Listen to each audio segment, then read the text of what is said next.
তো আমরা এই ভিডিওতে বলের মাত্রা নির্ণয় করব। বলের মাত্রা নির্ণয় অর্থাৎ আমরা বল জানি কি F is equal to M A মানে ত্বরণ, এম মানে বস্তুর ভর, এফ মানে বল। তো আবার ত্বরণ জানি এ ইজ ইকুয়াল টু বেগ বাই সময়, আবার বেগ সরণ বাই সময়। তো সরণকে প্রকাশ করা হয় এল দ্বারা, মানে সরণের এল দ্বারা প্রকাশ করা হয়, আর সময় হচ্ছে টি, তাহলে এল টি ইনভার্স 1 বেগ, যেটা বি। আর এখানে বেগ এল টি ইনভার্স 1 বাই টি, অর্থাৎ এল টি ইনভার্স 2। তো আমরা এই দুইটা মিলে লিখতে পারি যে, আর ভরের মাত্রা তো এমই, আর এ হচ্ছে এল টি ইনভার্স 2, এল টি ইনভার্স 2, অর্থাৎ এটাই হচ্ছে বলের মাত্রা।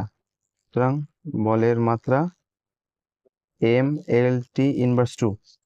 আশা করি বুঝতে পারছো।